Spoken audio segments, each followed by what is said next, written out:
¿Qué tal amigos? ¿Cómo están? Bienvenidos a su programa Verdades Divinas. Les saludamos el doctor Salvador Tomasini. Hola amigos. Alejandro Carrega. Hola, buenas noches. Y su servidora Alejandra López. Y bueno, pues es nuestro primer programa, como lo habíamos anunciado, primer programa con Alejandra. Alejandro ya lo conocen, pero Alejandra se incorpora a este programa. Y sobre todo con el nuevo formato, o sea que ya no es en directo, sino es simplemente vamos a ir elaborando las preguntas más frecuentes y las más necesarias para vivir en la divina voluntad. Y yo creo que la primera pregunta, o sea, forzosamente debe ser, ¿qué es la voluntad de Dios? O sea, vamos a hablar del vivir en la divina voluntad, que la divina voluntad nos quiere tener con ella, en fin, pero ¿y conocemos o sabemos qué es la divina voluntad? Sí, pues. Difícilmente, ¿no? Entonces, vamos a empezar y vamos a traer en primer lugar el concepto que teníamos anteriormente de esta divina voluntad, que era una orden. Era todo lo que Dios quería, todo lo que Dios quiere y que la criatura tiene que obedecer, cumplir y estar atento para siempre estar haciendo o viviendo en cumpliendo la voluntad de Dios. ¿Qué opinan de esa concepción? Esto es nuevo, aunque lo rezábamos en el Padre Nuestro. Todos los días, en todos los rosarios, en todas las misas se rezaba el Padre Nuestro, se reza. Y siempre pedimos que se haga tu voluntad, que se haga tu voluntad, que se haga tu voluntad, pero para aterrizarlo nunca nos habíamos preguntado, bueno, ¿cómo le vamos a hacer? Para que cuando venga la voluntad de Dios, sepamos qué es la voluntad de Dios, ¿no? ¿Cómo nos vamos a dar cuenta? Por eso, y por eso es que lo encasillábamos en el obedecer lo que Dios nos había mandado, ¿sí? ¿Y dónde podríamos encontrar esa voluntad de Dios ordenada? En el Decálogo. En los mandamientos. En los mandamientos, en el Evangelio, o sea, ahí es en donde estaba plasmado, que prácticamente nos viene a pedir el uso de las virtudes. Y si somos un poquito más atentos, vamos a ver cómo los mandamientos no es otra cosa más que un pedirnos que vayamos quitando todo lo nuestro, que nos vayamos destruyendo a nosotros mismos, porque va directo a todo lo que son nuestras miserias y lo que son nuestros comportamientos, pero comportamientos que están fuera del orden con Dios. Entonces teníamos esta idea. El Padre Nuestro, yo pienso que lo hemos malinterpretado desde el inicio. Porque el Padre Nuestro que Jesús dejó, que Jesús enseñó, decía, que se haga tu voluntad como en el cielo, así en la tierra. Entonces, como en el cielo, así en la tierra. El cómo nos marca ya una forma muy específica, muy especial, del cómo se debe hacer. Y entonces teníamos esta concepción de obedecer, y pensamos que en el cielo también todos obedecen la voluntad de Dios. Ahora yo pregunto, ¿quiénes estarían en el cielo? Los santos, los ángeles, la Virgen. Perdón, pero no había nadie en el cielo. Sí, o sea, cuando Jesús enseñó la oración, estaba cerrado. Bueno, en ese entonces. Estaba cerrado el cielo y nada más estaban los ángeles y la Trinidad. El día que lo rezó Jesús. El día que lo rezó Jesús, el día que lo enseñó Jesús. Okay. Entonces la idea es decir, bueno, ¿cómo la hará la Trinidad? El Padre obedecerá al Espíritu Santo. El Espíritu Santo obedecerá al Hijo. El Hijo le da órdenes a los dos. ¿Cómo es? Es como una lo puebla, viven. ¿no? ¿Lo viven? Yo imagino un árbol, por ejemplo. Si nosotros somos árbol de cacahuate y damos cacahuates, y el árbol divino da peras, nos manda peras para que comamos peras. Y dice, tienen que comer peras, no cacahuates. Pero de repente nos volvemos nosotros también árbol de peras y también damos peras. Así sería también ellos, todos dan peras. ¿Se entendió? Así es. Esperemos que sí. Esperemos que sí lo hayan entendido. Sí, o sea. Yo con árboles entiendo más fácil. Es como trabajar en equipo, ¿no? Todos se ponen de acuerdo. Por eso, es que si tomamos en cuenta que la Trinidad es un solo Dios, o sea, ahí está la clave, es un solo Dios. Entonces, en ese un solo Dios no puede haber dos o tres voluntades, sino es una misma voluntad que rige en el Padre, en el Hijo y en el Espíritu Santo. Por lo tanto, en el momento en el que uno de ellos piensa algo, o sea, lo estoy poniendo en modo humano para entenderlo. En ese momento, como es la misma voluntad la que está moviendo el pensamiento divino, esa misma voluntad está haciendo pensar lo mismo en el Padre, en el Hijo y en el Espíritu Santo.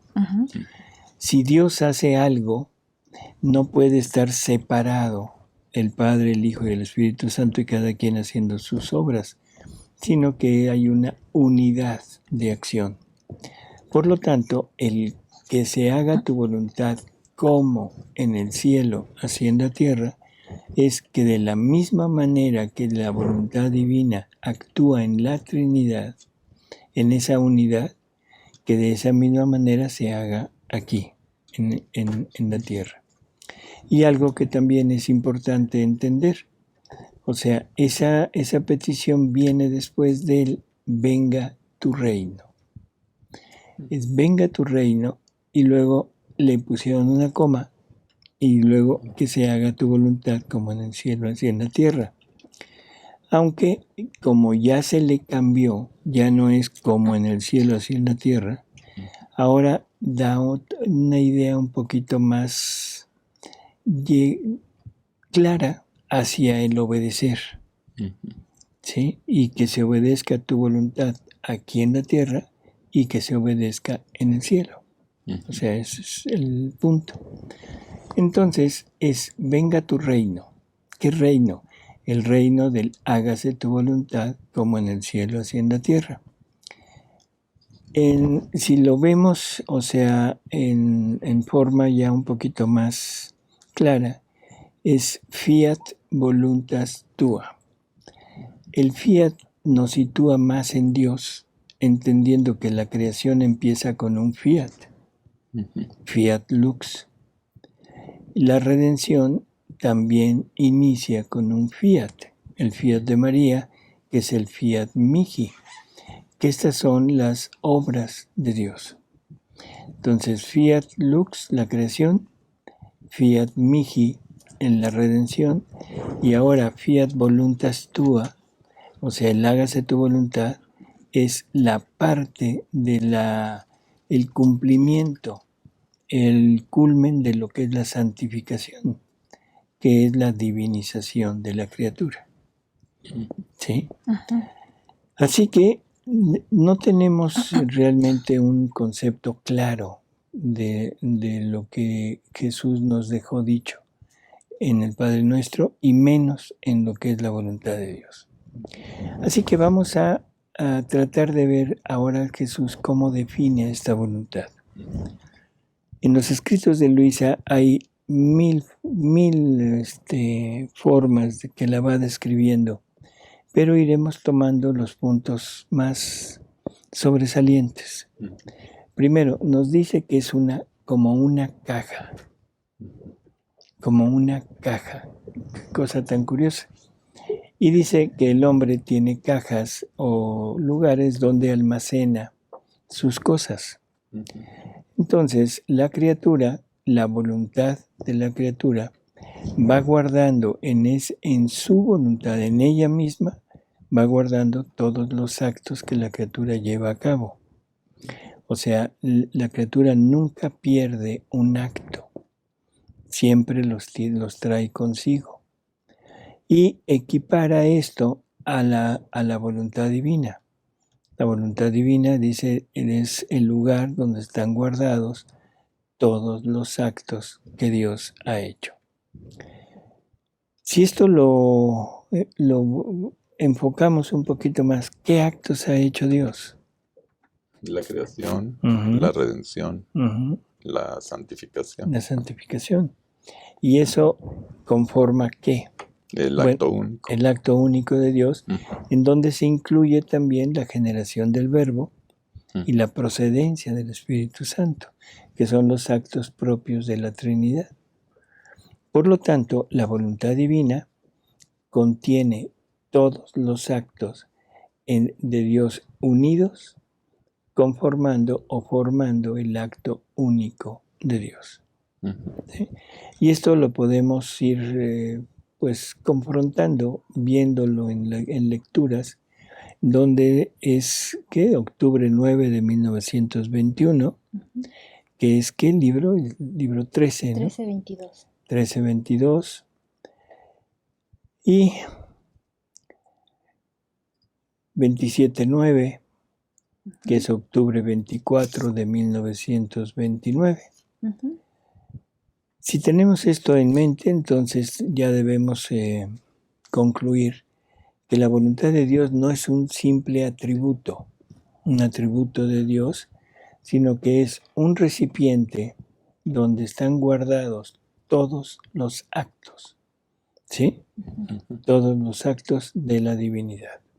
Primer punto importante que después nos va a servir para entender lo que pasa cuando una criatura actúa en la divina voluntad.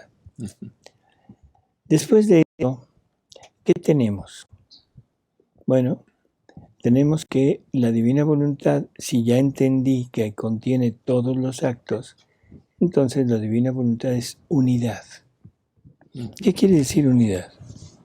Todo lo posible está en un solo lugar, en un solo momento, en una sola situación. Ese sería una unidad, ¿no? Una unidad. Uh-huh. Acto único. En un acto único. Uh-huh. ¿Y eso qué querría decir? Todo está al mismo tiempo, acto divino, acto humano. No, el acto de Dios, el acto único de Dios. Ajá. ¿Está en la unidad de la Trinidad? Uh-huh. Uh-huh. Así es. Y cuando Dios hace algo, si es unidad, todo lo que Él es se mueve en el acto que está llevando a cabo. Uh-huh. Como un ejemplo podemos ponernos nosotros, nuestro cuerpo. Si yo hago algo, por ejemplo, ahorita que estoy hablando, todo mi cuerpo está concurriendo. O sea, no he dejado atrás mis brazos, no he dejado atrás mis piernas, no he dejado atrás todos mis órganos. Concurren junto conmigo y en el momento en el que estoy hablando, muy bien mi corazón podría decir estoy hablando. Se ríe Alejandra como diciendo, ¿qué está diciendo? Está loco. No, ¿cómo que? O sea, sí se entiende. Uh-huh, sí. Es unidad. Por lo tanto, cuando Dios hace algo, todos sus actos y todo lo que está en Él se mueve en ese acto. ¿Sí? Esto también es fundamental para después entender qué pasa cuando la criatura vive y actúa en la divina voluntad. Para no quedarnos con una idea errónea de lo que es esto. Después, la divina voluntad es el motor. Las lecturas donde encontramos lo de la unidad sería sí. La 1924, uh-huh. De mayo 27 de 1926. Así es. Hay muchas lecturas, pero bueno, estas que les estamos dando son para que si ustedes quieren entrar para leerlo, se van a dar cuenta de lo que estamos diciendo. Pero hay muchas otras que a través de los escritos lo van a poder encontrar, ¿no? Después, la divina voluntad es motor. ¿Qué querrá decir esto? O sea, ¿cuál es el punto? Motor es todo aquello que ocasiona un movimiento, un cambio. Ujú. O Así sea, es. la voluntad de Dios es el cambio, podríamos decir. El cambio. Motor. Vamos a centrarnos en la palabra motor. ¿Qué querría decir, Alejandro? Lo que nos va a dar movimiento. Lo que nos da el movimiento. ¿Sí? Ujú. Nos da un movimiento para cualquier cosa que queramos hacer. Debe de haber algo que mueva al ser para llevarlo a cabo. San Juan nos dijo que Dios es amor. Efectivamente, Dios es amor, pero para que el amor actúe se necesita un estímulo. Se necesita algo que mueva al amor para amar. Y esa es la voluntad divina. Ejemplos muy así rústicos, ¿sí? Y en nosotros. Para hacer cualquier acción que nosotros queramos, que se necesita que nuestra voluntad nos diga adelante. Por ejemplo, ahorita estamos sentados. ¿Qué se necesitaría para que nos paráramos? Un temblor.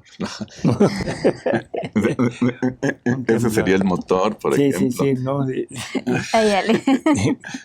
Pero eso sería para correr, dice. Bueno, pero es un ejemplo Así es. del motor. Ujú. Pero ¿qué se necesita ya en nosotros? La voluntad de hacerlo. La voluntad. Que la voluntad diga, párate y sal corriendo, párate y camina. O sea, la voluntad es la que tiene en la primacía, el primer acto para que la criatura lleve a cabo la función que quiera. Lo mismo es en Dios. O sea, si Dios es amor, pero si la voluntad de Dios no se mueve para amar, el amor se queda sin actuar. Entonces se puede decir que el primer acto, que es la voluntad, y el amor sería como el hijo de la divina voluntad. O sea, porque sería lo que resulta de la acción de la voluntad. Y así nos lo pone en todo. Todas las cualidades divinas actúan, pero actúan en función de esa divina voluntad que se mueve. La potencia de Dios se quedaría totalmente sin ejercitarse si la divina voluntad no la mueve. ¿De acuerdo? ¿Qué más? Todo lo que es la bondad, lo que es la misericordia, o sea, los atributos divinos deben forzosamente estar siendo motivados por la voluntad divina, igual que nosotros, ¿sí? Se podría decir que a lo mejor por eso nos pusieron las necesidades para que estuviéramos utilizando la voluntad, ¿no? El tener que comer, el tener que hacer una casa, que dormir, que todo eso. O sea, la voluntad es la que nos mueve para llevar a cabo todas esas acciones. Como para ir entrenando a usar la voluntad. La voluntad, ¿no? Así es. Mm. Entonces, ¿qué sacamos con esto? Que como Dios, en el momento en el que nos dé su voluntad, ¿qué nos va a dar?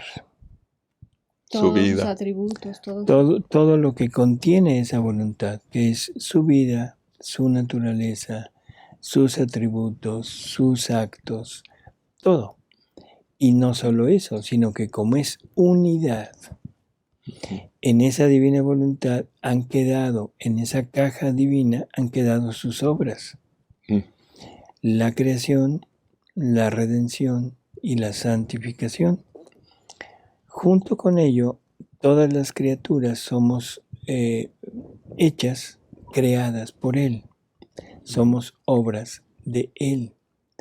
Así que también estamos dentro de esta divina voluntad y toda la familia humana concurre a los actos de cada criatura, o sea, y concurre por el solo hecho de estar en ella, en la divina voluntad. Aunque conscientemente, voluntariamente puede estar alejada, pero estando en la divina voluntad, todo concurre. Es como si ahorita vivimos sobre tierra y nos cambiaran a vivir dentro del mar.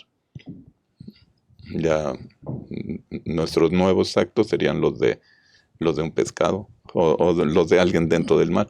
Y ahora es lo mismo, vivimos ahora dentro de Dios.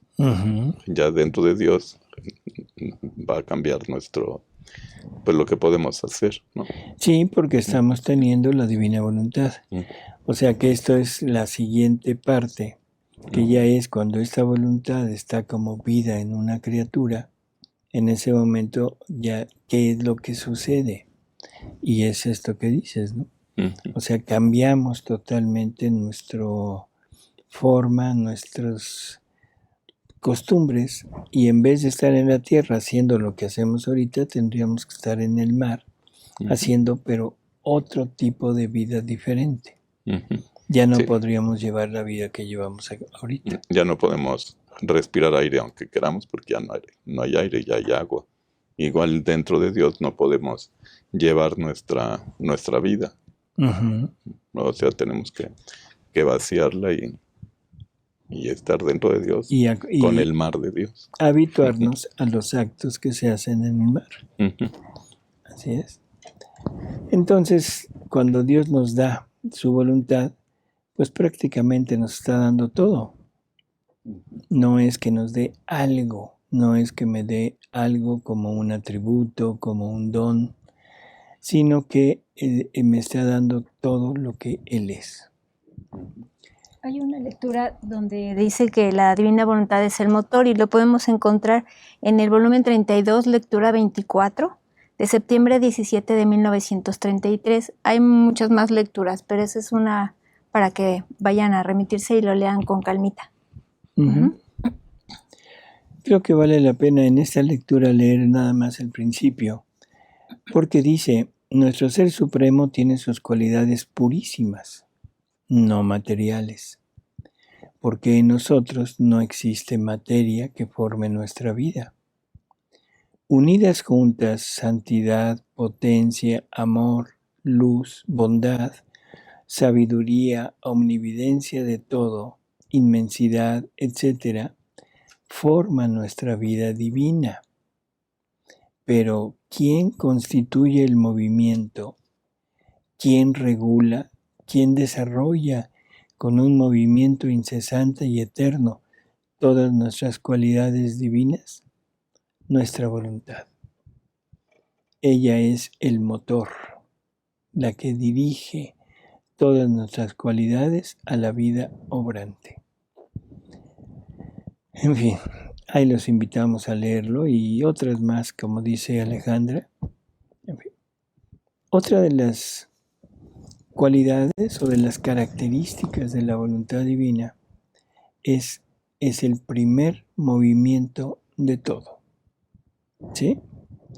Y ahora yo pregunto, ¿eso qué querrá decir?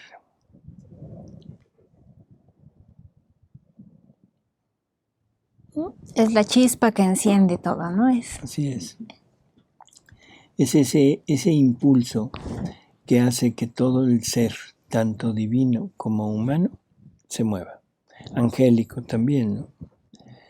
Entonces, creo que es la conclusión de lo que hemos estado platicando, que no es más que si la voluntad divina no se mueve, nada de lo que el ser contiene se pone en acción. El amor divino, la bondad divina, la misericordia divina requieren forzosamente de ese primer impulso para que se lleve a cabo la acción del atributo de Dios. Pero necesitan un plano, y ese plano para reflejarse sería la criatura. Bueno, o sea, en todo lo que Dios obra, ahora todo lo obra hacia la criatura. O sea, todo lo que Dios hace va dirigido a la criatura. Sí, no sé exactamente qué idea pudiéramos tener, pero Dios todo su obrar lo dirige al ser humano. Sí, es lo que yo decía el otro día, que somos su único proyecto, ¿no? Así es. O sea, la creación material es prácticamente nada comparado con la creación que Dios quiere hacer en nosotros. La creación material fue hecha para que el hombre habitara en ella. La creación que Dios está queriendo hacer en el interior del hombre es para que habite Él. Por lo tanto, debe ser mucho más grande, más bella, más variada, para poder albergar a este Dios en cada uno de nosotros. Porque Dios contiene todos sus atributos en su acto único, pero de nada le sirve a Dios tenerlo ahí si no lo puede derrochar, si no lo puede manifestar. Entonces por eso necesitaba la criatura, para que en la criatura se viera ya reflejada la justicia, la belleza, la bondad, la misericordia. Así es. Ok. O sea, si no hubiera una criatura, ¿dónde lo muestra? Sí, claro, no tiene dónde, necesitaba un plano, como dije al principio. Así es, un plano en donde se pueda llevar a cabo el uso de los atributos divinos. Y la voluntad divina es la que mueve esos atributos. Cuando en una criatura se ejerce la justicia divina, la voluntad divina es la que está moviendo esa justicia. La voluntad divina mueve todo. La justicia, la voluntad divina mueve la misericordia. Cuando Jesús, que es la misericordia, entra en el atributo de la misericordia en una persona, es necesario que esté ahí la persona. Si no, por sí solo no se podría ver. Así es. Es como dice Jesús, ¿de qué le serviría al rico ser rico si no hay dónde mostrar su riqueza? Exacto. Si no hay que comprar, si no hay que... sería totalmente inútil, ¿no? Entonces todos los atributos divinos se van a mover, pero se van a mover hacia la criatura. Y en la criatura es en donde van a dar realmente su, ¿cómo diríamos? Su fruto. Sus efectos. Sus efectos. Y donde se va a poder mostrar el atributo divino.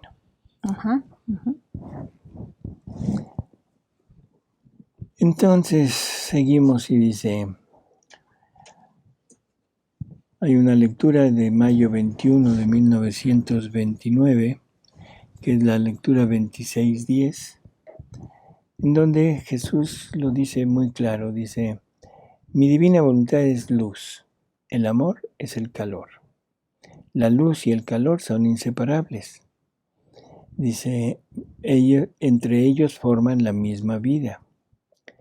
Así hay necesidad de la fusión de mi voluntad y de mi amor. Una voluntad que no ama no es operante. Un amor que no tiene una voluntad está sin vida. Empero, mi voluntad tiene el primer acto. Se puede decir que su luz hace surgir el calor.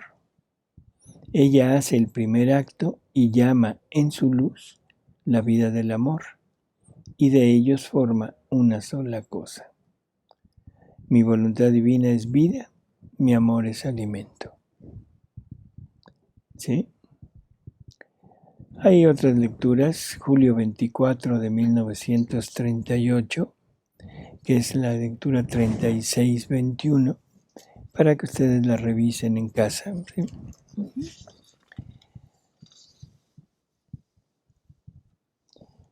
La divina voluntad se manifiesta en cuatro formas. Cuatro formas donde esta divina voluntad puede actuar y va a actuar hacia la criatura. La primera forma es una voluntad permisiva. Creo que el nombre lo dice todo. Dios permite todo, incluso el pecado, permite que lo rechacemos, permite que lo ofendamos, en fin. Esa voluntad ahí respeta, con esa voluntad permisiva, respeta la libertad que Él nos dio a cada uno de nosotros. Y no interfiere con los actos, no importa que vayan en contra de Él. Así que la voluntad permisiva es todo, pero Dios no concurre en los actos que la criatura hace valiéndose de la voluntad permisiva. Por ejemplo, podemos pecar, totalmente cierto, y la voluntad permisiva de Dios permite que pequemos, aunque ese pecado implica sufrimientos para Jesús, implica un flagelo, implica corona de espinas, implica clavos, todo, pero Él nos da, ella nos da la facultad de poderlo hacer. Ahí entra la libertad del hombre, el libre arbitrio. Así es. O sea, cada quien decide lo que hace, lo que quiere hacer, ¿no? Uh-huh. Y es aquí en la tierra, ya en la última decisión, ya. Así es. Al O sea, final en ya el momento de la muerte, el hombre toma su última decisión, su último tren, su tablita de salvación, Ujú. y lo que decida en aquel momento, el anterior a la muerte, es lo que será su suerte eterna. Ya no hay vuelta para atrás. No hay vuelta. Entonces, la voluntad permisiva es la primera forma en que la voluntad divina actúa. La segunda, una voluntad querida. Dios quisiera algo, pero la decisión se la deja a la criatura. Y si la criatura decide aceptarlo, Dios da todo lo necesario para que aquella criatura lleve a cabo lo que Dios quiere de ella. Si la criatura decide contrario, Dios no le da lo que tenía reservado y no se comete pecado. No es un pecado no aceptar la voluntad de Dios en ese sentido, pero las gracias que estaban reservadas para eso no se dan. Ejemplos, o sea, Dios hubiera querido que Alejandro fuera sacerdote, pero él dijo no, y ahora es un laico comprometido, un laico que está queriendo vivir en la divina voluntad, pero todos los dones que Dios hubiera reservado para él, en caso de que se hubiera decidido a ser sacerdote, esos no se los dio. Pero el haber dicho no implica un pecado. ¿De acuerdo? O sea, no se lo toma como una falta. Pero ¿cómo sabemos cuál era la voluntad querida para cada uno, para los estados? Bueno, yo creo que todos nosotros hemos tenido en nuestro interior una cierta moción hacia algo que ahora le llamamos como una vocación, ciertas cualidades, ciertas habilidades que van marcando el camino que deberíamos de seguir. Hay personas, hay niños que desde muy pequeños, voy a poner también ejemplos muy obvios, un Mozart que desde niño trae la música por dentro. O sea, eso no es aprendido, no es una decisión de él, sino es algo que ya trae. ¿Sí?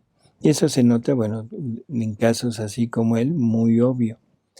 En casos como los nuestros, o sea, de la mayoría, creo que todo mundo ha tenido cierta indecisión en saber qué camino vas a tomar en tu vida. Sí, claro. Sí. Y esa indecisión, ¿a qué se debe? Te ves llamado a algo, pero te gusta otra cosa. Te ves llamado a algo, pero te lo impiden. Te ves llamado a algo, pero te atrae o te conviene más otra cosa. Pero aquella atracción la dejamos a un lado y ese era el llamado que Dios hacía. Dios te dotó con todo lo necesario para hacer un determinado trabajo, pero tú lo rechazas. ¿Sí? Dios te dotó con una razón, con una inteligencia para, por ejemplo, en el caso del matrimonio, para formar una pareja, pero una pareja estable, una pareja que dure, una pareja que forme familia, pero siempre y cuando hubiéramos acudido a Él a pedirle un cónyuge o una cónyuge santa, pero nunca se lo hemos pedido.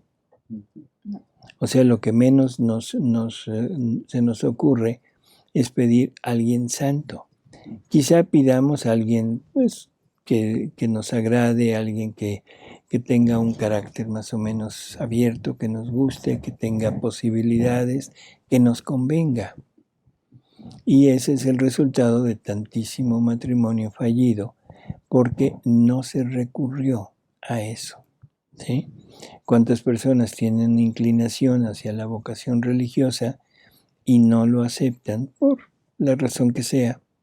Y luego viven mal, siempre aquel gusanito, ¿sí? Y todos los dones que Dios tenía preparados quedaron en el aire. Y ya al final de la vida ya Jesús nos aclara. ¿Sabes qué? Mi voluntad querida era que tú te dedicaras a esto. No sé. Ahí luego les aviso. Ay, no. ¿Y por qué yo? No, yo les aviso. Ah, sí, bueno. Sí, yo no sé, por ejemplo, en mi caso yo no me acuerdo de haber tenido alguna voluntad así querida, pero también porque yo no dejaba que llegara. Yo decía, no, yo quiero hacer esto y prácticamente como que me tapaba los oídos para no oír otra cosa. Pero todo el mundo lo tiene, ¿no? Todo el mundo tiene esa inclinación. Entonces esa es la voluntad querida, y lo importante de esto es los dones que se necesitan para llegar a hacer lo que Dios quisiera quedan reservados, están en espera de la decisión de la criatura. No se los entrega, sino está esperando la decisión. Si decide que sí, se los da; si decide no los da. No conlleva una culpa, no es pecado el no llevar a cabo lo que Dios quería. De ahí sigue la voluntad ordenada. Ahí sí definitivamente ya es una orden, o sea, el querer de Dios, y se le agrega una orden. Y nos da todo lo necesario para seguirlo, para cumplirlo. Y el ejemplo clásico serían los mandamientos. Ahora, el que no lo cumple, bueno, ahí sí ya hay una culpa y merece una pena. ¿Sí? Y luego, aquí tenemos prácticamente las tres formas que conocíamos de la voluntad de Dios, que es lo que habíamos mencionado al principio. Una voluntad que se debe obedecer, que se debe cumplir. Se encierra dentro de estos tres rubros. Pero hay una más, que es la voluntad obrante. Cuando Dios no le da a una criatura su voluntad como vida. Y entonces esta es exactamente hacia donde queremos marchar, hacia donde queremos ir para poder llevar a cabo esta vida en la divina voluntad. Lo que sucede, bueno, esto lo vamos a ir viendo poco a poco, pero con lo que hemos analizado ahorita, podemos ya ir vislumbrando un poco qué puede suceder cuando una voluntad que contiene todas estas características actúa como propiedad, como si fuera propia de la criatura. ¿En qué nivel quedan los actos de la criatura? En un nivel divino. ¿Sí? Pero esto no se conocía hasta que llegaron los escritos de Luisa, ¿verdad? Así es. Antes no existía, digamos, la voluntad obrante. En Adán sí. Sí, pero en Adán no. Pero lo pierde y ya no se sabe nada hasta que llega Luisa, escribe el libro del cielo y todo lo que Jesús le dijo. Y ahí nos revela que María, nuestra madre, fue la que vivió esto en plenitud. También nos revela que Jesús, bueno, pues era obvio, Jesús vive en esta divina voluntad, pero de ahí en fuera no hay nada, ¿no? Entonces, con todo lo que hemos visto, vamos a entender que cada acto que la criatura haga encierra todo, y todo para Dios. Por lo tanto, la criatura puede decir: doy Dios a Dios, que así lo define Jesús. Dice: vivir en la divina voluntad es dar todo a Dios, o sea, dando Dios a Dios. ¿Sí? Esto también hay una lectura que ojalá y que la consultaran, que es la lectura del libro 20, la número 52. ¿Sí? ¿De qué? Enero 25 de 1927. Uh-huh. Hay otra que es el volumen 21, lectura 25, de mayo 22 de 1927. Otra más, el volumen 24, la lectura 9, de abril 26 de 1928.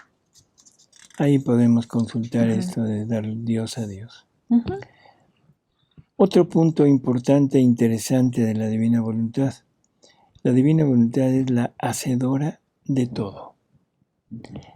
La divina voluntad, o sea, Jesús nos dice que la creación fue la divina voluntad la que se puso en acción para hacerla. Así que todo lo creado es creado gracias a la divina voluntad. No solo eso, nos dice que la redención y el reino, ahora esto de la santificación, todo es obra de la divina voluntad. Por lo tanto, tenemos que la divina voluntad es la hacedora de todas las obras de Dios en el ad extra, o sea, creación, redención y santificación. Esto lo podemos leer en el libro 27, la lectura 29, que es... La 25-32. O sea, 27-29 de enero 16 de 1930. Y la lectura que nos decía ahorita Alejandra, ¿de qué es qué? El volumen 25, lectura 32, mayo 22 de 1920, marzo 22 de 1929. Ahí es donde encontramos cuando Jesús platica que la divina voluntad fue la hacedora de todo, en el ad extra. Así es. Entonces, bueno, esto entra dentro de la unidad de la divina voluntad. Y por último, es así como flashazos de lo que es la divina voluntad. La divina voluntad es Jesús. Punto. Eso lo encontramos en el libro 26, en lectura 32, del día 20 de septiembre de 1929, donde dice: Hija mía, solo tu Jesús tiene palabras suficientes para hablarte de mi eterno querer, porque en naturaleza divina soy la misma voluntad. Creo que es clarísimo. En naturaleza divina soy la misma voluntad. Y otra lectura del libro 25, la lectura 34, de marzo 31 de 1929, donde dice: si Adán no hubiese pecado, el Verbo eterno, que es la misma voluntad del Padre Celestial, debía venir a la tierra glorioso, triunfante y dominador. O sea, son dos como así declaraciones formales donde Jesús es la divina voluntad. Jesús en el Verbo eterno se está poniendo en esta última lectura donde dice el Verbo eterno, pero el Verbo eterno se encarna y el Verbo eterno es la parte divina de la naturaleza humana de Jesús. Y entonces, si vivimos en la divina voluntad, ¿vivimos a Jesús? Claro. Jesús es el que está obrando en nosotros. Así es. Entonces, es este punto importantísimo, donde en el Evangelio, en la última cena, Jesús le está pidiendo al Padre, donde él dice: Padre, yo en ellos, tú en mí, para que ahora ellos sean uno con nosotros, de la misma manera que tú y yo somos uno. El punto clave es yo en ellos. O sea, no quiere una unión, pero sin estar en él. Quiere una unión, él fundiéndose en nosotros para llevar a cabo todo este plan ¿sí? Entonces, teniendo a Jesús, tengo el motor de todas mis acciones, de todos mis actos. Así es. Y en el motor también está la unidad, entonces también tengo a toda la divinidad en mis actos. Así es. ¿Y qué más? Toda la vida divina, todos los atributos divinos, todo su acto único de Dios. Tienes ese almacén, esa caja que dice él, donde están todos sus actos, ¿sí? Tienes el hecho de concurrir con él en sus obras, y sus obras ya vimos que son creación, redención, santificación. ¿Qué más? Y cada persona tendría su Jesús personal, ¿no? Uh-huh.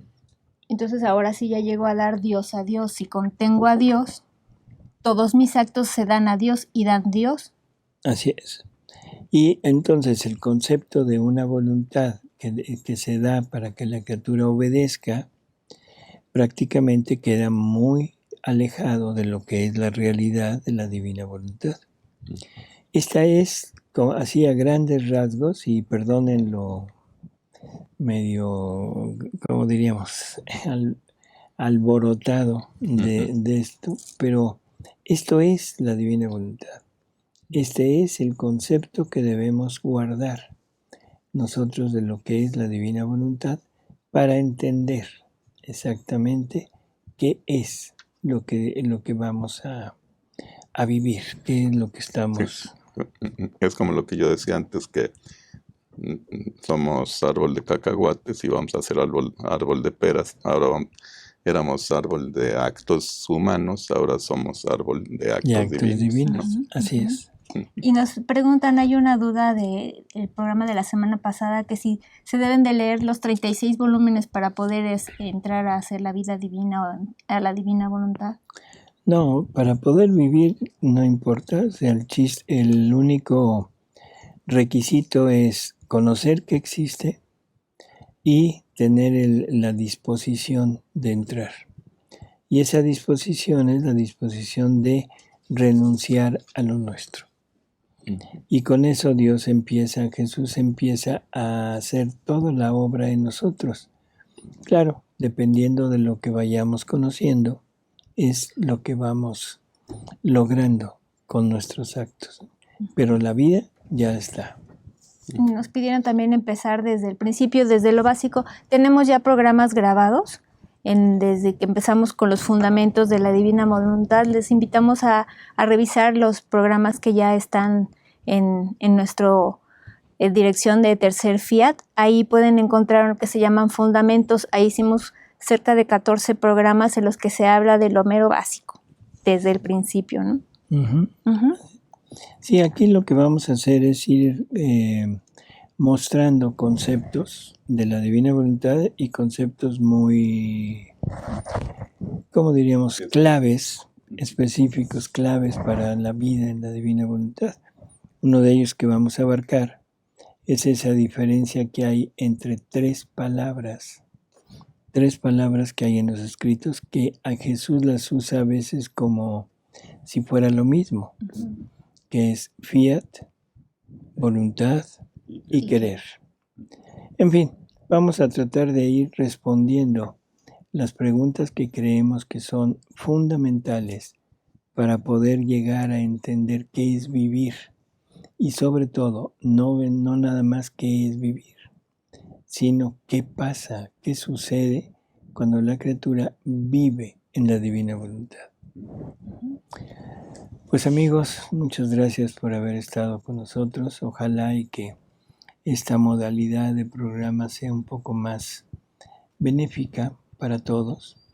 Y agradeciendo la presencia de Alejandra. Gracias, doctor. De Alejandro. Gracias, doctor. Gracias, Ale. Y de Paris en los controles. Y nos oímos la próxima semana. Hasta luego. Les agradecemos todos sus comentarios que nos hicieron en el programa anterior y apreciamos mucho sus participaciones y sus dudas. Aquí las iremos agrandando, las dudas. Gracias, amigo. Gracias, buenas noches.